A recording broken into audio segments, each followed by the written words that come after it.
of the Ocean Learning Labs, and I'm very happy that you are all here. Really what we're here to do today is to discuss seabed mining and how we can all leverage our impact as young ocean leaders to advance this movement against deep sea mining. We'll be joined by a very special guest, Matthew Gianni, who's joining us all the way from Rio de Janeiro. Now we have a very international audience here today. And really to set the stage and perhaps give a little more context of why we are here and who some of us are. We come from all over the world. We have the world's largest network of young leaders that are developing ocean solutions. Everyone is aged between 18 and 35. How did you get here? Well, maybe you attended one of our 11 summits that we've put on around the world. You've come, you've networked, you've applied your ingenuity to brand new solutions that we've built. And what we are trying to do now with our Ocean Leadership Program is to further build and support this global movement of leaders such as yourself that are working to heal our ocean and planet through technological solutions, advocacy campaigns, and more. And really what we're trying to do is provide leaders with access to global events and ways to elevate your voice and solutions on the world stage. What is our intention here at Sustainable Ocean Alliance? We're looking to facilitate your growth on both a personal and professional level. So we'll do that through mentorship, through webinars such as these, trainings, and the aforementioned leadership summits. And big picture, what are we trying to do? We want to accelerate the shift in societal values and drive systems level change. So we're living in harmony with our planet rather than against it. Some of the things to look forward to for this coming year are project funding opportunities. This is available again to young ocean leaders within Sustainable Ocean Alliance. If you are not a young ocean leader and you're interested in joining or learning more about this or supporting these projects, please go to soalliance.org for more information. Specifically, what's on the docket for this year are micro grants. So these are $1,000 grants, US dollars, available to ocean leaders in Indonesia, Japan, and the US. That application will go live first week of February, so stay tuned for that. Also, equity funding is available, up to 25,000 US dollars for ocean startups through our Ocean Solutions Accelerator. There'll also be event access for young ocean leaders. Stay tuned for more information about the Ocean Youth Forum, which is an event we'll be putting on prior to the 2020 UN Ocean Conference in Portugal, and other personal and professional development opportunities. We'll be having an Ocean Learning Lab series, not just on seabed mining, this is an episode within that larger series, but also on plastics and circular economy. Of course, Mobilize is always available to you as a young ocean leader to find your next collaborator or mentor. And overall, to grow this global movement even further and make it even more robust, we invite you to become an ambassador, to lead an ocean solutions hub in which funding is now available, and to contribute to a global Blue New Deal. Many of you attended our webinar with Jason Scores a few weeks back on the global Blue New Deal. You are still able to provide your thoughts. This is a crowdsourced policy framework led by you. And lastly, contribute to our seabed mining campaign, which I'll let our global policy and campaigns director, Shannon, talk about now. Hi, everybody. Welcome. I'm glad to see the turnout, and especially some of our really exceptional young leaders that have expressed interest in seabed mining. A quick intro. My name is Shannon Cosentino-Rausch, and I'm the Director of Global Policy and Campaigns at SOA. I would like to first and foremost welcome you to our second seabed mining webinar on the policy behind seabed mining. And I'm going to give you a little bit of background to our guest speaker. Oh, next slide, Brandon. So I guess just sort of first start off, what is the global campaign against seabed mining and what does it entail at SOA?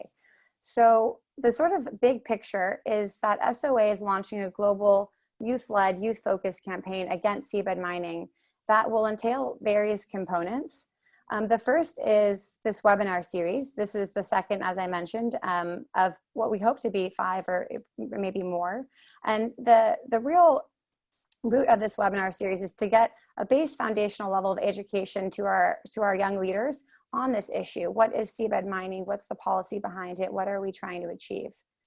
Another component of this campaign is to sort of lend sort of power to your voices as SOA young leaders. And we will be doing this by having a global letter writing and petition signature campaign so that you can sort of translate your information on this issue into direct action and a direct voice. Another way we're going to sort of lend power to your voice is an engagement toolkit.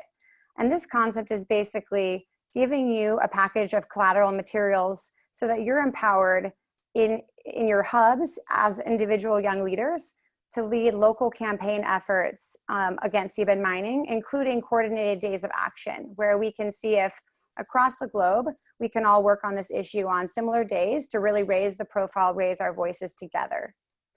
So today, our second webinar, I'm very happy to have Matthew Gianni, and he's going to be speaking on the policy behind seabed mining. We're really lucky to have Matt because he's the co-founder of the Deep Sea Conservation Coalition and a prominent ocean policy advocate, particularly around the seabed mining issue. But Matt actually, in a bigger picture, has a breadth of experience that includes international fisheries, biodiversity, all the way to deep sea mining, sort of totaling up to 30 or plus years of experience directly advocating in these international fora on policy issues and for improved ocean governance.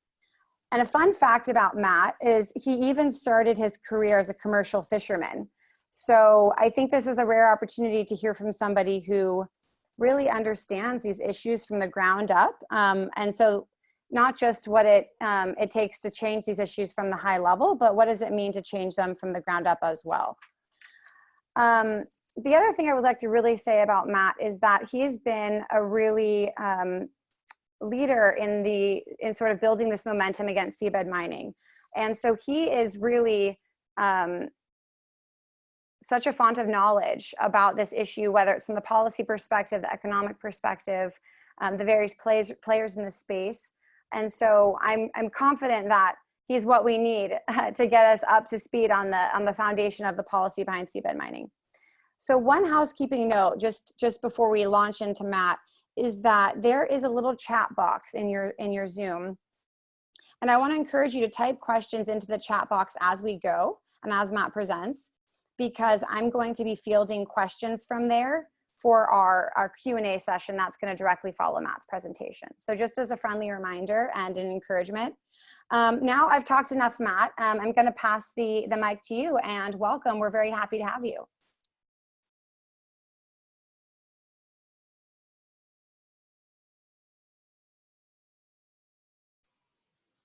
Matt, I believe you're on mute.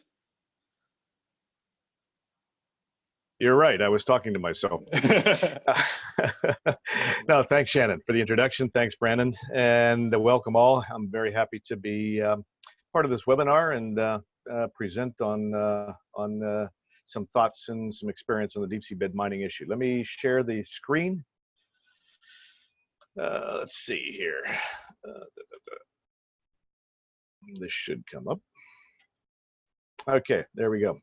Can you see the presentation there, Brendan, Shannon? Yes, we can, Matt. 2 thumbs up from us. All righty, very good, good. Okay, well, as Shannon indicated, I'm the political and policy advisor of a coalition of organizations called the Deep Sea Conservation Coalition, which consists of 80 or more organizations worldwide. Let's see now, why is it frozen? From around the world, including some you all would recognize: Greenpeace International, Oceana, Natural Resources Defense Council, Conservation International, Pew, et cetera, and so forth. WWF is in there as well. And we initially came together to deal with the problem or to try to campaign for international action, actually, to address the problem and stop the problem of deep water bottom trawl fishing on sensitive deep sea ecosystems, such as cold water coral ecosystems that are associated with seamounts in the deep ocean, or on oceanic ridge systems, and other types of deep sea ecosystems. And we were successful in obtaining a series of resolutions out of the UN General Assembly calling for urgent action by states and the regional regulatory bodies that manage these fisheries on the high seas to stop the problem, to basically stop trawling in these areas, or at least to do environmental impact assessments of the fisheries in these areas to ensure that no damage would occur to these deep water ecosystems. We're still in the process of getting these resolutions implemented by these regional fisheries treaty organizations. Some have progressed much further than others. For example, in the North Pacific, Japan is a particular problem in relation to implementing the actions that were called for by the UN General Assembly. New Zealand is a problem in the South Pacific, but there is being progress. And on that basis, we build a lot of experience and with scientists, with the science, with policymakers, et cetera. And in the last 6 years or so, we got involved in deep seabed mining, primarily in areas beyond national jurisdiction, the high seas areas or the international seabed area of the world's oceans, working through what's called the International Seabed Authority, which is a regulatory body set up to, under the United Nations Convention on the Law of the Sea, to manage seabed mining activities. And the deep sea of the high seas constitutes the majority of the deep ocean in the world. These are all the kind of the international areas of the seabed, or the areas beyond nations' so-called legal continental shelves, which extend either out to 200 miles or a little bit further, depending on the configuration or the topography of the ocean bottom offshore. But basically, the majority of the deep sea and the majority of the deep water, deep ocean mineral resources are located in areas beyond national jurisdiction and thus regulated by the International Seabed Authority under the framework or within the framework of the United Nations Convention on the Law of the Sea. And beginning with that, so these areas are managed differently than the mining would be managed within individual countries' areas of maritime jurisdiction.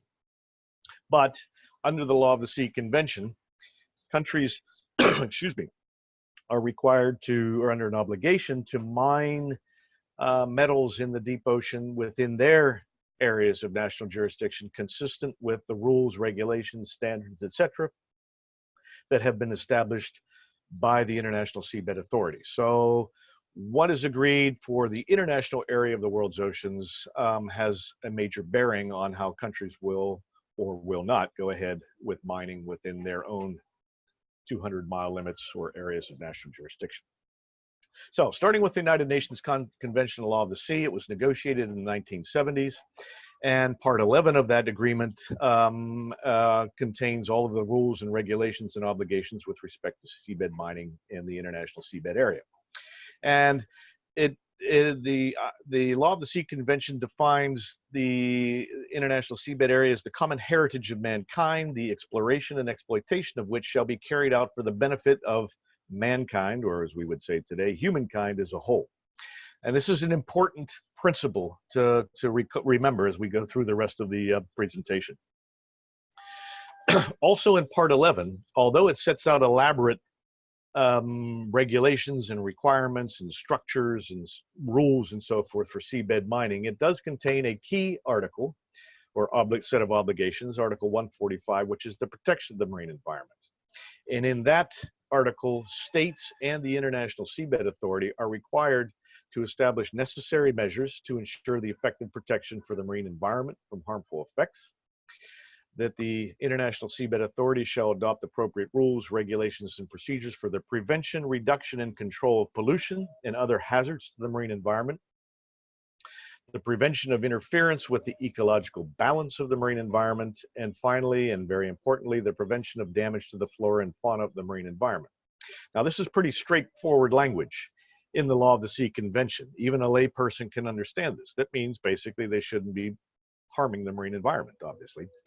And in the 1970s, when negotiators came together to negotiate the Law of the Sea Convention, and this set of articles or provisions in particular on seabed mining, the prevailing view was that the deep ocean is a fairly lifeless continuum of mud and rocks, basically, and that seabed mining and minimal impact on the marine environment or doing no harm to the marine environment would not be mutually exclusive. In other words, you could mine the deep ocean and not really do much damage because not much really lived down there. And most of what they were thinking of at the time, if you look at the record of the Law of the Sea Convention, the proceedings of the Law of the Sea negotiations at the time, were these nodules, these polymetallic nodules, rocks that contain cobalt, copper, manganese, and what's the other one I'm missing? Cobalt, copper, nickel, and manganese in relatively high concentrations that are littered across the deep abyssal plain,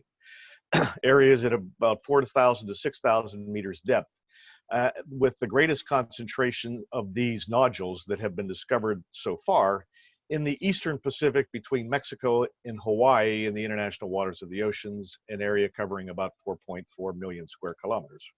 Not that much smaller than the continental United States. I'll have a map on this shortly.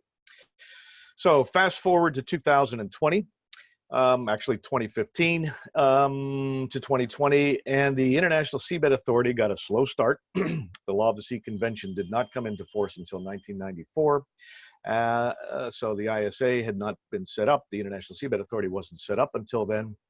And for the first 15 years or so of the International Seabed Authority's existence, nobody was really interested in commercial mining. All of the excitement around this and all of the concern over what might happen that was generated in the 1960s and the 1970s kind of died out in the 1980s when companies and countries realized the market just wasn't there for these metals. The technology wasn't available to mine in these deep sea areas. It simply wasn't economically viable or profitable at the time. By 2010, quite a few companies have now decided that it is likely to be profitable. And since about 2015, the International Seabed Authority has been working to develop so-called exploitation regulations, or the mining code. And they've set a target date of finalizing the code this year. And this code, once adopted by the ISA, will essentially open the door to deep sea bed mining. It will open the door to applications from companies and countries to apply for mining permits to start mining the deep ocean. Now, the current wisdom is that they're not going to complete the code this year, although some are still pushing to have that done. But there will be a big debate this year at the ISA over the fact that if they don't get it done this year, when are they going to get it done? And committing probably to a much stricter and more rigorous timeline to finalize the code. And they're under pressure from countries like Norway, which has emerged as one of the leading proponents of let's go mining the deep sea, for reasons I won't go into here, but it's been quite a surprise to us over the last couple of years, as well as countries like Japan and Korea. China has expressed a strong interest in mining, though not immediately so, India, and a number of others. But to finish this code, it's a complicated set of regulations. The current draft extends to over 100 pages of regulations, and it's by far from complete. And it contains the components of these regulations will include and these bullet points you see on the right-hand side of your screen, the relationship between the contractors and their contractual obligations with the International Seabed Authority, the environment regulations, the finance and royalties and payments regime, and the mining inspectorate. And the finance and royalties and payments regime is a really key element of the whole Law of the Sea Convention and the setup of the ISA, because again, going back to the 1970s, countries, particularly developing countries, were worried that in all the talk about seabed mining in the 1960s and nodule mining in particular in the 1960s, their fear was that the United States and some of the other industrial countries, developed countries, would get out there and start mining these areas and leave everybody else, the developing countries, behind. Grab all the benefits for themselves, grab the minerals for themselves, make all the profits, and keep them for themselves. And what the Law of the Sea Convention did was established a benefit sharing regime, basically saying if anybody goes out and mines, they have to share the wealth with the rest of the world. So a very, very important principle that was established. in the Law of the Sea Convention in the 1970s in those negotiations, particularly at the time of the Cold War and so forth, but which is a principle now that's become quite problematic in relation to where we are today. And I'll come back to that later. But the question is, first of all, why do we need to go deep seabed mining? Proponents on the left-hand, some of the arguments that proponents put forward, you'll see on the left-hand side of the screen. It's more environmental friendly than terrestrial mining. You don't cut down tropical rainforests, you don't pollute water supplies, it's more socially responsible, etc. Most of these are assertions and not facts, in the sense that you cannot compare the environmental impacts with terrestrial mining with deep seabed mining. One of the few things that you can compare are the size of the mines. And when it comes to the terrestrial mines, compared for metals such as copper, cobalt, nickel, or manganese, compared to the size of the nodule mining operations that will occur in the deep ocean, the mining nodule operations will be hundreds of times higher or larger than anything we've seen on land to date. Second argument, we need the metals to transition for a new renewable energy economy. Now, that's not been demonstrated, although you often hear many people say we need more cobalt to build electric cars, electric vehicles, we need more nickel to build the windmills for renewable energy production, electricity production, etc., more copper for wiring. And that may all be true, but the question then becomes, where do we go and get that? And do we improve terrestrial mining sources in order to get those metals from more responsible mining practices terrestrially? Do we have to go to the deep sea? Not necessarily. We contracted, or we asked the Institute of Technology Sydney, the University of Technology Sydney, to do a report on this in 2016 to do an assessment of whether we actually need to go into the deep ocean to get the metals needed to transition to renewable energy economy. And their conclusion was, even under the most ambitious scenarios, 100% renewable energy economy globally by 2050, we still do not need to go into the deep sea to get the metals necessary to make that transition. And coming back, I think, to something that you said, Brendan, earlier, what's lacking in terms of fighting climate change is political will, and not a scarcity of metals to make the transition to renewable energy technologies. And if we need to find substitutes for metals that are in short supply or harder to get, or from terrestrial sources, then we need to find those substitutes. What we cannot risk doing is opening up a whole new frontier of environment degradation in the deep ocean in order to provide a continuous supply of cheap metals and become a cheap seabed metal dependent economy in transitioning to renewable energy. And finally, you often hear only 1% of the seabed will be mined, so what's the big deal? Well, first of all, that's not necessarily the case, particularly if you take a look at the long view. But even 1% of the seabed is a huge area, and it's a huge area in terms of the biodiversity and the ecosystems that may exist in these areas, or are likely to exist in the areas, I should say, and all of the risks of loss of biodiversity and ecosystem goods and services that may entail.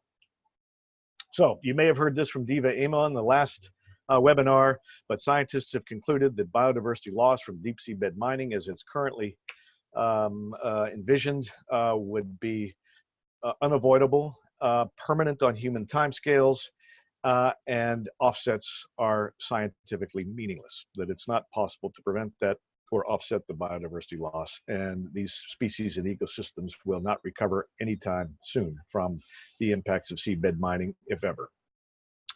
This is the area I mentioned earlier, the Clarion-Clipperton zone between North America and Hawaiian Islands, offshore of Mexico. You can get a sense of the size of this. The zone is superimposed, or the outline of the zone is superimposed on the North American continent. It's a very big area of the ocean, and 16 contracts for exploration have already been issued by the International Seabed Authority to companies and to countries to look for these nodules, to assess how many of them are out there, what the grade of the ore is, and to do environmental baseline studies.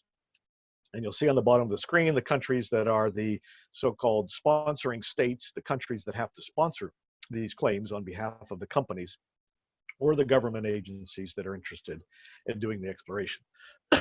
Sorry for the cough here.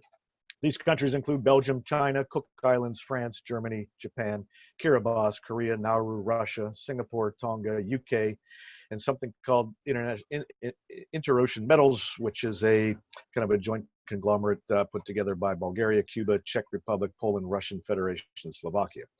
Altogether, about 1.3 million square kilometers have already been licensed for exploration, and more are likely to be added to this area, as well as other areas of the deep sea over the course of the coming years. So just a brief on science, some of the lead science that's been done in this, in looking at the environment in the Clarion-Clipperton Zone was done by the JPI Oceans Mining Impact 1 project, funded by a consortium of European Union member states. Some of the other big projects Diva Amon's been involved in, and others. But the JPI Oceans Mining Impact project, just to give you a quick rundown, concluded that the ecosystems in these areas support a highly diverse fauna. Deep sea faunal communities, animals, show a high variability on small, i.e. tens or even kilometers apart, and large spatial scales, and the connectivity amongst these species and populations and communities is not known.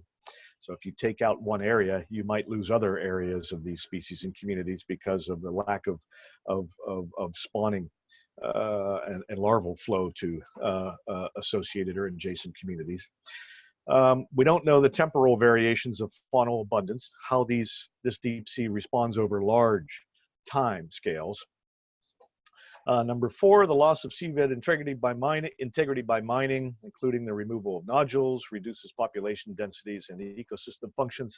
This is actually a fairly understatement, in the sense that basically over half, something like half of the large animals that live in the deep ocean, in this Clarion-Clipperton Zone, in this deep abyssal plain, are dependent on the nodules, either directly by growing off them, such as corals and sponges, or species that depends on the corals and the sponges and the other things that grow off the nodules for some portion of their life history as habitat, or to feed on these things, or for other reasons.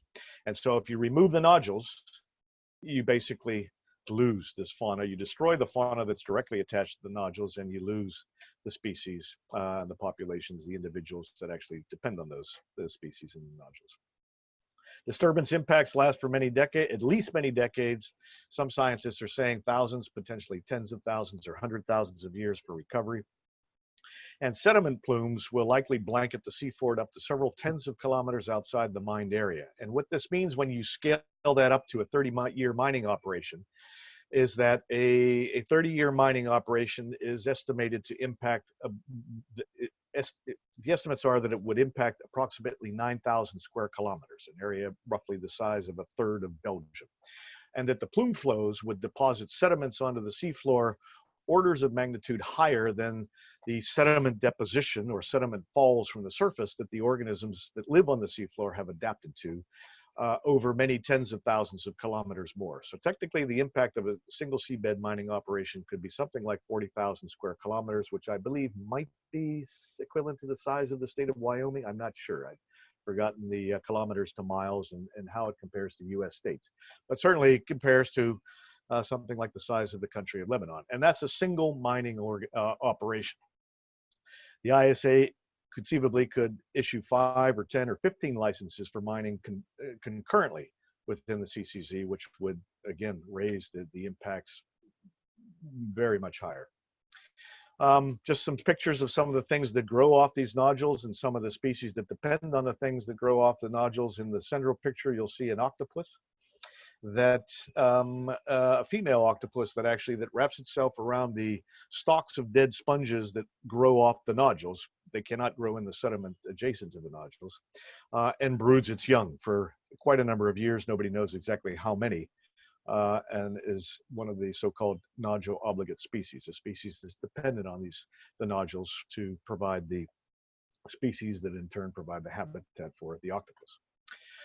Again, size of the sediment plumes and nodule obligate in the nodule obligate species. Slide here on this, you get some sense of the flow of the plumes in this picture here. This was done. These are models done by the Midas project, a research project that I was involved in, funded by the European Commission, involving research institutes from across Europe as well as elsewhere. in the world doing basic research and modeling in the Pacific Ocean, the Clarion-Clipperton Zone, and other areas. But this is, to give you an idea, an area that would be mined directly, and these are these yellow and red shaded area of this show plume flows out to about 50 kilometers off the mining site itself. Now, coming back to why the deep sea, why the concern, why is it so important? Well, the United Nations First World Ocean Assessment in 2016, let me just check the time here, make sure. Yep, I need to, okay. Recognized the importance of the deep ocean, that it supports the diverse ecosystem processes and functions necessary for the Earth's natural systems to function. And it's already under stress through climate change related impacts, deoxygenation, acidification, temperature change, reduced food flux, pollution, plastics, and persistent organic pollutants in deep sea fish down to 7,000 meters or more, even down into the Mariana Trench, I believe. And from fisheries impacts already at least down to about 2,000 meters.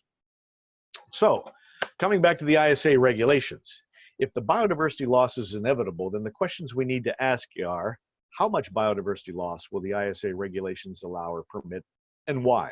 For whose benefit? Over what time frame will the loss be permitted, given that in most cases the loss will be irreversible or permanent on human timescales? Can meaningful limits be placed and enforced to be sure that the permissible loss is not exceeded by the ISA as a regulatory body? What about cumulative impacts and stressors on the deep ocean, on deep ocean's ecosystems already occurring or foreseen to occur as a result of climate change and the other stresses I mentioned earlier? And can states, in this case the member countries, the 167 member countries of the ISA who collectively need to decide on this, justify the biodiversity loss? What is the benefit to us as humankind as a whole, as opposed to individual companies and countries that would make money off this industry, that would justify the loss of biodiversity in the area that belongs to all of us?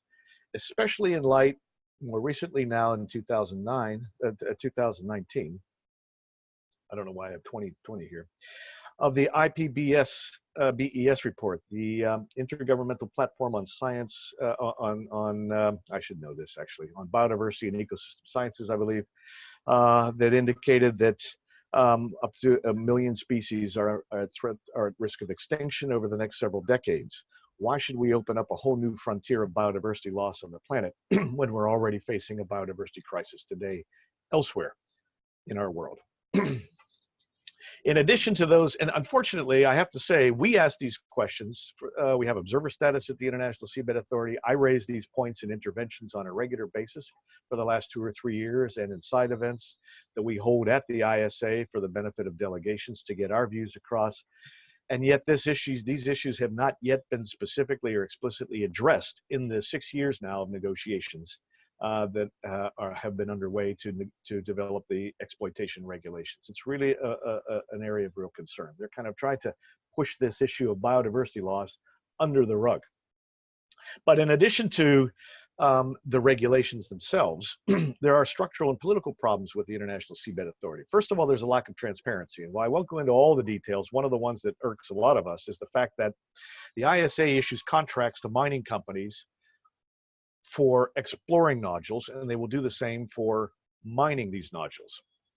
These contracts are being issued by the ISA, which is supposed to be operating under the Law of the Sea Convention for the benefit of humankind as a whole. So the question in my view, but yet the contracts are completely secret, completely confidential. And the reports that the contractors do every year on fulfilling the terms of these contracts are completely confidential. Nobody gets to see them, not even the states, just a handful of people within the ISA Secretariat and within a advisory body called the Legal and Technical Commission, which meets behind closed doors. So if these contracts are being issued on our behalf, our view is we should have a right to see them. And yet the ISA insists, the rules and regulations that apply to the ISA are structured such that this information is deemed to be kept confidential unless an individual company or contractor wants to make it public, and so forth. None of them have opted to do so. The decision making of the ISA, based on the way it's structured, is heavily weighted toward mining. If this commission that meets behind closed doors makes a recommendation that a contractor be given a license to mine or a company be given a license to mine. It takes a 2/3 majority of the council of the ISA to overturn that recommendation. Otherwise, it goes through and the company gets the contract. And even if 2/3 of the countries that are members of the council of the ISA vote against it, as few as three countries can block the council from preventing a contractor or a company to get a license. And this has to do with Cold War and post-war politics in terms of the structure of the decision-making at the ISA Council, which is considered to be the executive body of the ISA. Furthermore, the third bullet point, there are use it or lose it incentives to mine. Companies are given up to 15 years for an exploration contract, after which it expires unless they apply to renew it, and they are given a renewal by the ISA. And they can only be given a renewable under two conditions, the main one being that economic conditions are not right to start mining, therefore the contractor gets another 5 years on their exploration contract. Now, at some point, if the ISA regulations are completed, whether it's 2020, 2021, or 2022, we know several companies are preparing to apply for licenses to mine. If they get those licenses, which they almost inevitably would once the regulations are in place, and if they begin mining, turning a profit, paying revenues into the ISA in the form of royalties, then the companies that currently have exploration contracts now, all of which are set to expire by 2030, except for 2 or 3, will be faced at some point with the prospect of either losing their exploration permit because they cannot prove that it's not economically viable. In other words, they won't be able to demonstrate that mining is not economically viable if some companies are already out there doing it, in which case they'll be faced with a prospect of either losing their claim altogether or starting to mine. And a number of the companies, in fact, are government research agencies or state-based enterprises. So China, for example, has 5 licenses, all of which are for state-based companies. Germany has 2 licenses, exploration contracts with the ISA, both of which are for a state-based agency. France has 2 contracts with the ISA, both of which are on behalf of IFREMER, the French National Marine Research Agency. Those countries, for geostrategic reasons, may decide we're going to go ahead and mine anyway, even if it's not economically beneficial for us or viable for us, and we'll subsidize the mining to be sure that we won't be able to lose our access to the claim areas that we've already gotten by the ISA, and we'll stockpile the metals for our industries for use at some later point. So there are built-in kind of rules and regulations and built into the structure of the ISA these perverse incentives that are likely to lead to mining, and in some cases mining of the deep sea and opening up the deep sea to mining, even if it's not economically viable. There are others, but I won't go into the rest of those because we're running out of time. So how does all this stack up against where the world is today? Not in the 1970s, but in 2020 in terms of global environmental commitments, recognition of global environmental issues, and the legal obligations adopted by a number of since the 1970s for the conservation and protection of the marine environment. Well, we have the 1992 Convention on Biodiversity. We have the 2002 World Summit on Sustainable Development, which stated, maintain the productivity and biodiversity of important and vulnerable marine and coastal areas, and develop international programs for halting the loss of marine biodiversity. We have now, beginning in 2018, negotiations, sorry about that, at the United Nations for a new global treaty for the conservation of marine biodiversity in areas beyond national jurisdiction. And on that one, I like to say it's a tale of 2 instruments, because on the one hand, you have this process currently underway within the under the auspices of the UN General Assembly to negotiate a new international implementing agreement of the Law of the Sea Convention for the conservation of biological diversity in areas beyond national jurisdiction in New York, while at the same time you have states negotiating a new instrument, in this case the mining code, the ISA mining code, under the Law of the Sea Convention that will inevitably lead to biodiversity loss in areas beyond national jurisdiction. And governments need to reconcile and recognize the conflict inherent in these 2 sets of negotiations, and we hope to convince them that they need to pursue the former avenue of conservation of this biodiversity in areas beyond national jurisdiction and not negotiate something at the ISA that will allow biodiversity loss on a very large scale to occur. And finally, we have the 2030 Sustainable Development Goals, many of you are probably aware of, including Sustainable Development Goal 14, conserve and sustainably use the oceans, seas, and marine resources for sustainable development. And in particular, and the second point on this slide, the target of SDG 14.2, or Target 14.2, which is by 2020, sustainably manage and protect marine and coastal ecosystems to avoid significant adverse impacts, including by strengthening their resilience, and to take action for their restoration in order to achieve healthy and productive oceans.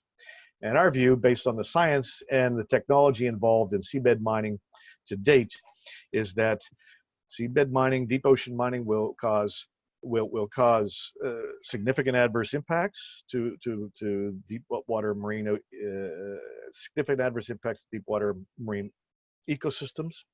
It will degrade or weaken their resilience to the impacts of climate change and other human stressors, and will degrade these systems to the extent that their restoration will be virtually impossible to ensure, at least over the course of decades, if not centuries or millennia from now. So the seabed mining is in all three key points in Target 14.2 antithetical to what states and the international community of nations has committed to.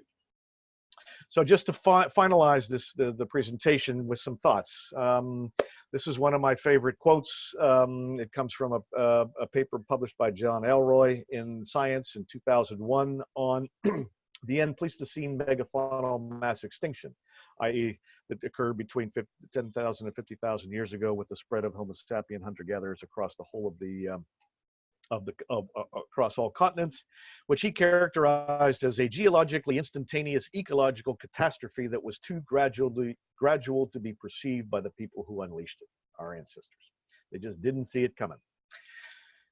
Fortunately, there have been some policy developments and commitments and legal developments since the Pleistocene, Code of Hammurabi, Magna Carta, etc., but particularly the precautionary approach. And I quote here from one of the main treaties to come out of the 1992 Earth Summit, the UN Fish Stocks Agreement, which states, the absence of adequate scientific information shall not be used as a reason for postponing or failing to take conservation measures.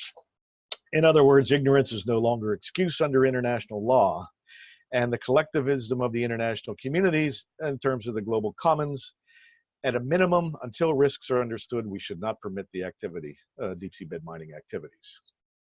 Again, clearly we are in the midst of one of the great extinction spasms in geological history, 1 million species at risk of extinction from the IPBES report in May of 2019. And for these reasons and others, including some of the reasons I mentioned earlier, with regard to concerns over how the ISA operates as a regulatory body, in addition to the scientific concerns, a number of people, entities, government entities, and others have been calling for a moratorium on deep sea bed mining. The European Parliament did in January 2018. The United Nations Secretary General's Special Envoy for Ocean called for a moratorium or a precautionary pause in January 2019. The European Union's long-distance fishing fleet called for a moratorium in May of 2019, and these are the vessels that fish out on the high seas in the areas where, including in the areas where the ISA is issuing mining licenses, in this case exploration licenses. The prime ministers of Fiji, Vanuatu, and Papua New Guinea called for a 10-year moratorium in the waters of Pacific Island countries in August of last year. And many NGOs, including Sustainable Ocean Alliance, as well as DSCC, WWF, Greenpeace, etc., have been calling for a moratorium. And it's interesting in that fourth bullet point on this slide, the conclusion of the House of Commons Environment Audit Committee, which came out in January of last year, after a year or so's worth of taking testimony from mining interests, environmental organizations, scientists, and so forth, that deep seabed mining would have catastrophic impacts on the seafloor. The International Seabed Authority, which will benefit from both issuing mining licenses and the revenues generated from issuing those mining licenses, has a clear conflict of interest.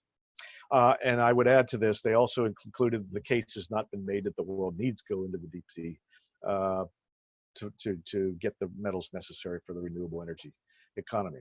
So again, to conclude, the case for a moratorium, we don't have a sufficient understanding of the biology and ecology of the CCZ, the Clarion-Clipperton Zone, and other deep sea areas, such as the hydrothermal vent areas and the seamount areas, where mining interests are also considering have obtained exploration licenses. And in fact, we don't even know what's there to fully know what basic information of how many species are out there and what their role is in the ecosystems in which they reside.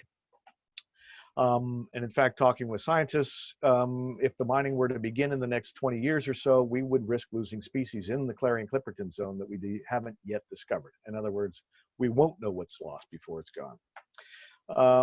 2, reform of the ISA on the issues I mentioned earlier: transparency, decision-making, the use it or lose it clause, and other elements of its structure and decision-making process.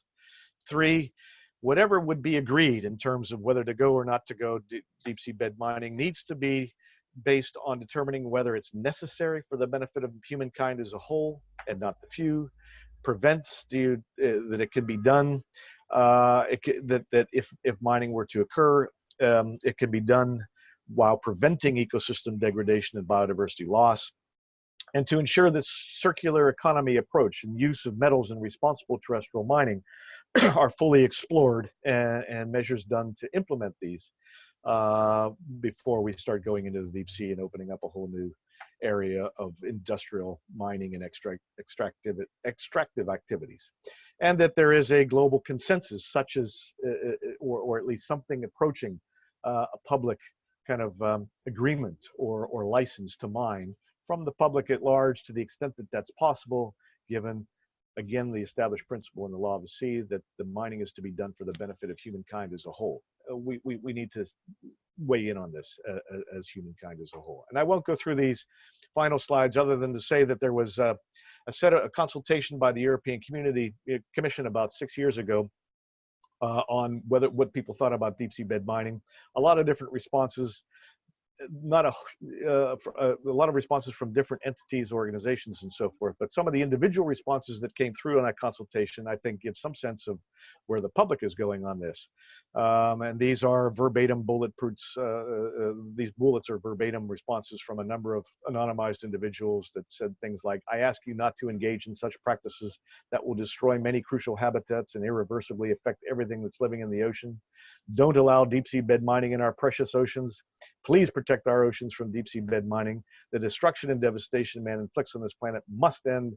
I do not support any bulldozing of the ocean floor," etc., etc. You get the picture that I think this gives a sense of, and this has been my experience certainly, that the kind of the gut reaction from people to the idea that we're going to go out there and start doing this on the kind of scale envisioned by the mining industry and the ISA is just something that's not easily acceptable to most people. So I'll stop there. Thank you. And I guess get out of the shared screen. Yes, thanks, Matt. If you can stop sharing your screen, that would be fantastic. Okay.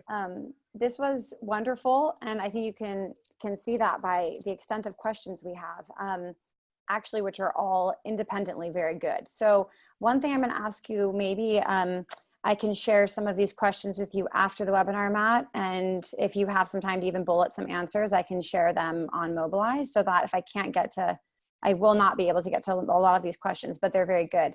Is that something you'd be open to, Matt? Yeah, I would. It might take great. me a few days to get back to you, but I apologize for going so long. No worries, Matt. All good information. Okay, so if I don't get to your question, I will be following up. I'm trying to combine a lot of questions here due to time. So I think one thing I've seen from the comments in general is this question about the political levers, and sort of given this, you said sort of individual pushback and not wanting to see mining, what are the political levers that folks can attempt to influence? And is the ISA meeting in July 2020 something to be sort of aimed for? Are there other short-term political actions to be taken? And if so, specifically around the ISA meeting, what may be the biggest topics of debate, and sort of what can we do to influence the decision that you think is needed? Okay. Well, very quickly, the ISA is an autonomous intergovernmental body regulated or responsible to the 167 member nations that are of the ISA. And so it takes decisions on its own. And you, for example, you could get a resolution out of the United Nations General Assembly saying mining is a very bad idea. The ISA should not do it. Moratorium on deep seabed mining. And politically, that would be very powerful, but that wouldn't stop the ISA from moving forward mining. We've got to convince the member states and the representatives of those states that go to the ISA that they need to put the brakes on this process. So I think the way to influence that is depends on the country and the people you have access to in country and a variety of other factors. But for example, in some cases, you can reach out to government officials directly, whether it's your prime minister, whether it's the environment or foreign affairs ministries, whether it's sympathetic members of parliament or potentially sympathetic members of parliament, maybe of Green parties or other parties, and start pushing the envelope on this issue, raising this issue as an issue of concern, saying the ISA is poised to make a decision within the next several years, maybe not likely in 2020, but quite a strong possibility in the next 2 to 3 years to basically open up for business for companies and countries that are interested in applying for deep seabed mining permits. You can also go to, and we've done this before, and quite a few others, Sustainable Ocean Alliance. Sharon, you've done this at the conference we both attended in October in Silicon Valley. Ocean Elders and others are doing this, but to talk to downstream users, the companies who would be the market for the metals coming out of the deep sea. So Apple, Samsung, you know, the mobile phone companies that are using cobalt in the batteries, the electric car companies that are using cobalt in the batteries or nickel in their batteries. Microsoft, for example, some of the other computer technology companies, you know, speak to their decision makers within those companies and say, we would be very reluctant to see deep seabed metals enter your product stream. And this is something I think those companies are very cognizant of. They may not, you know, you may not talk to a company that is particularly concerned about mining in the deep sea, but what they are concerned about is their reputation with consumers. And if they see that something's going to be controversial, even if they might not agree with your side of the controversy, they might decide, we're just going to stay out of this. We're going to send a message back up the supply chain to say, look, keep this stuff out of our supply chain because we just don't want the hassle of having to deal with consumers rejecting our products or complaining about it, even if they don't agree with necessarily what the concerns are. So, you know, reaching out to them. Same with banks, same with investors. You know, there's a lot of movement in the institutional investment community right now to get out of funding or otherwise investing in fossil fuel companies or fossil fuel ventures. You know, we maybe can create the same sort of concern within that community over investing in or deep seabed mining. So those are just some of them. And I think, Shannon, you would probably have quite a few recommendations yourself based on your experience in this issue. Yeah, Matt, and actually just a quick follow-up. I know we're short on time, so if we do go over by a few minutes and you aren't able to stay on, anyone who's listening in, please don't hesitate to jump off, and this will be shared after. Since you mentioned sort of the influence of countries and the power to be able to influence those countries and how they then will vote at the ISA, because of the structure that you described earlier, particularly sort of there being an ISA council, is it something where sort of influencing key influential countries could be sort of a more powerful strategy? And are there some countries that you think, not to get political, that there needs to be sort of more dialogue with?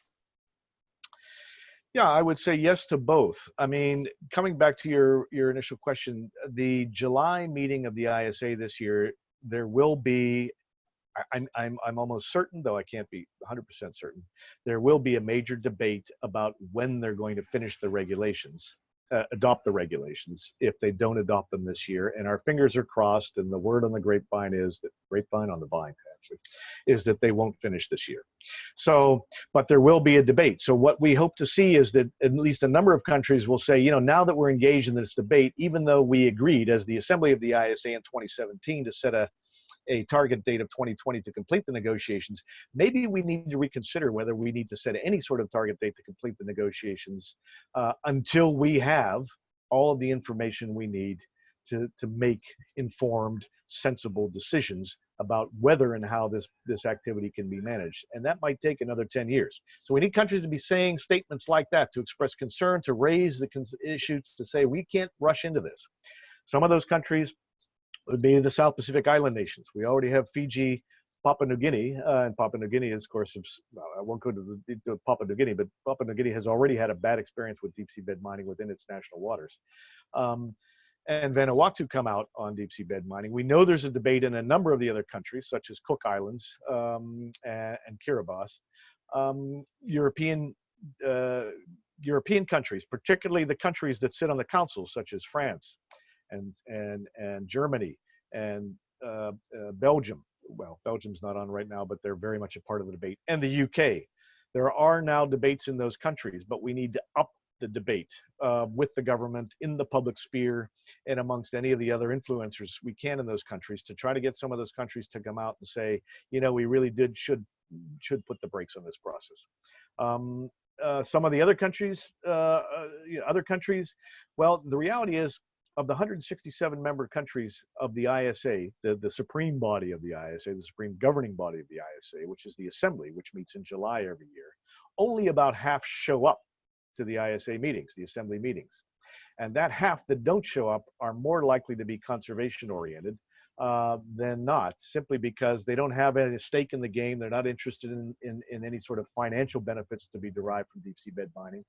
And so they, you know, if we can convince countries that you don't see on the list of participants, for example, quite a few of the Caribbean countries, quite a few African states, although I have to say, in the context of the African states, they generally tend to take a joint position as the African group and have come out fairly strong on slowing the process down, including referencing the quote from the position of the UN Secretary General Special Envoy, Peter Thompson, in an intervention the African group made in February of this year. So I could send through a list of countries. We're doing an analysis now.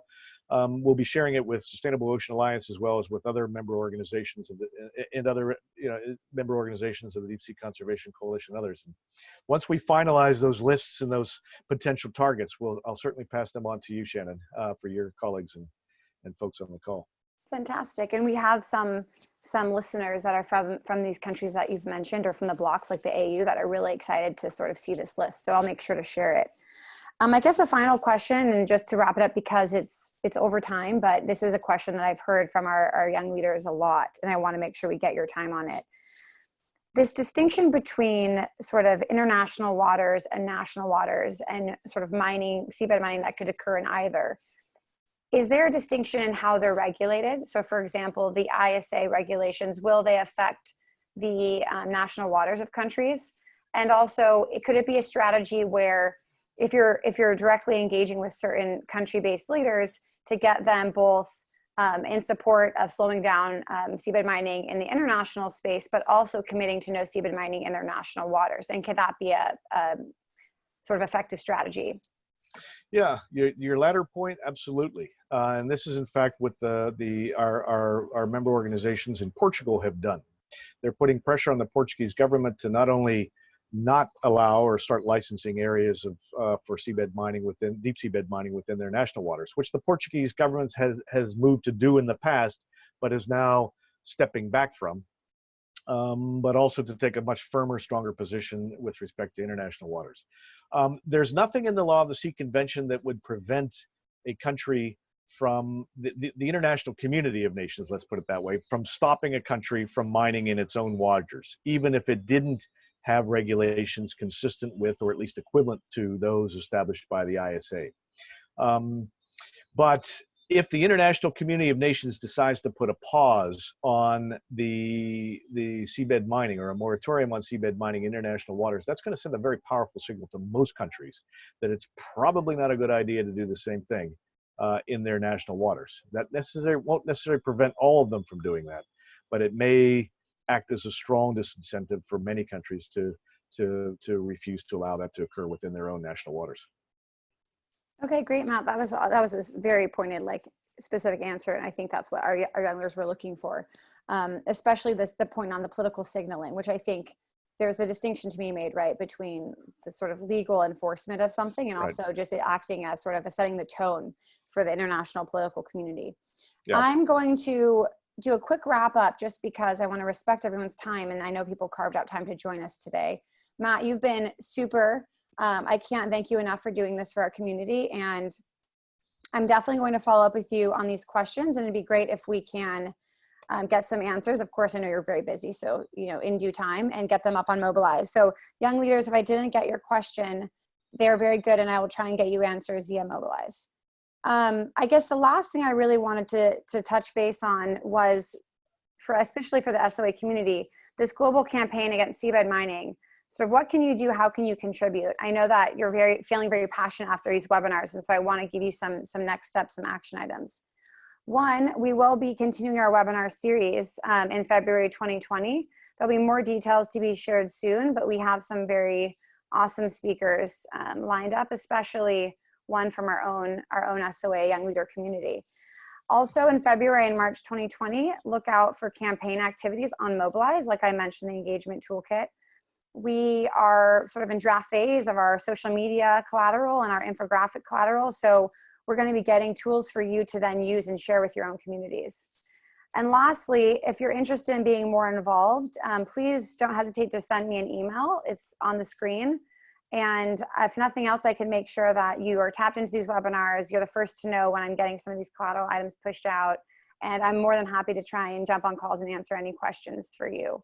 So I think this concludes our second webinar. Again, a final thanks to Matt, Gianni. And I look forward to collaborating with you all moving forward. So thank you for taking your time. All right, thank you, everybody. Hey, Shannon, could I just mention one more thing? Yes, Matt. Yeah, the meetings of the ISA, boring as they may be, are now being webcast, or the broadcast on web. So you'll be able to see what your country says, your country delegate says, if they do attend the assembly meeting later this year. It's the last week of July, and work social media on anything and everything that's said if you really feel passionately about it. Tweet out in real time what your views or thoughts are on what some of the participants, the government participants in these ISA meetings are saying. Great, Matt. That's an awesome way to sort of say, especially to the global community, this is a way that you can stay involved and also hold people accountable. So I'm really glad that you brought that up. On that note, I will say a final goodbye to everyone, and I look forward to talking to you all soon. Have a good rest of your day. Thank you, everyone, for joining, and thank you again, Matthew.